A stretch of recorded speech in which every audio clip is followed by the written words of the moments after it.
तेलंगाना में हम जनता के साथ डिस्कशन करके जो हमारे कास्ट सेंसस में सवाल जाएंगे वो सवाल हम डेवलप कर रहे हैं और बहुत बेहतरीन सजेशंस आ रहे हैं, जनता से आ रहे हैं और हम लाखों लोग से डिस्कशन कर रहे हैं।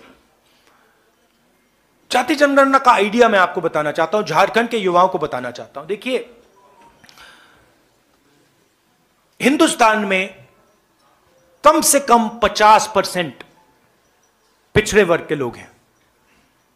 कोई जानता नहीं कितने हैं, और जो पिछड़े वर्ग के युवा हैं, मैं आपसे बात कर रहा हूं, आपकी आबादी कोई जानता नहीं है, आपकी भागीदारी भी कोई जानता नहीं है।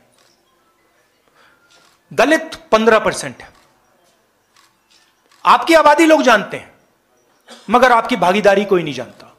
आपका पार्टिसिपेशन कितना है, पावर स्ट्रक्चर में आप कितने लोग हो, कोई नहीं जानता। आदिवासी 8%, बीजेपी आपको वनवासी कहती है, इंसल्ट है, अपमान है आपका। आप 8% आपकी आबादी, भागीदारी कोई नहीं जानता। मगर जब मैं मीडिया के मित्रों को देखता हूं, कॉर्पोरेट इंडिया को देखता हूं, जुडिशरी को देखता हूं, प्राइवेट अस्पताल, प्राइवेट यूनिवर्सिटी, प्राइवेट कॉलेजेस, इनके मालिकों की लिस्ट देखता हूं, मुझे ना कोई आदिवासी दिखता है, ना कोई दलित दिखता है, ना कोई पिछड़े वर्ग का दिखता है। मीडिया के आप सबसे बड़े पत्रकारों की लिस्ट निकालिए, एंकर्स की लिस्ट निकालिए, वहां आपको आदिवासी नहीं मिलेगा, दलित नहीं मिलेगा, पिछड़े वर्ग का कोई नहीं मिलेगा। तो सवाल यह है कि 73% दलित, आदिवासी, पिछड़े लोग हैं और इनका हिंदुस्तान के पावर स्ट्रक्चर में कितनी जगह है, कितना पार्टिसिपेशन है? इस सवाल का हम जवाब निकालना चाहते हैं।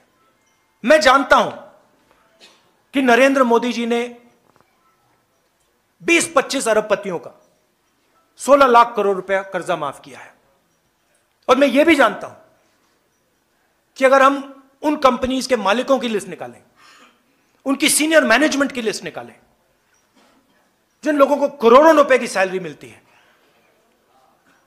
उस लिस्ट में आपको एक दलित नहीं मिलेगा, एक आदिवासी नहीं मिलेगा, एक पिछड़ा वर्ग का व्यक्ति नहीं मिलेगा। मतलब हिंदुस्तान का उसमें रिप्रेजेंटेशन है ही नहीं। इसलिए हम जाति जनगणना की बात कर रहे हैं। इसलिए मैंने पार्लियामेंट हाउस में प्रधानमंत्री के सामने कहा कि देखिए, हम करेंगे, हम पता लगाना चाहते हैं कि 73% के पास कितनी भागीदारी है, कहां कहां है ये लोग। मनरेगा की लिस्ट में मिलते हैं, मजदूरों की लिस्ट में मिलते हैं, लाइन लगी हुई है। हम पता लगाना चाहते हैं हिंदुस्तान के पावर स्ट्रक्चर में कहां है। जाति जनगणना का यह कॉन्सेप्ट है और यह क्रांतिकारी कॉन्सेप्ट है। इससे हिंदुस्तान की राजनीति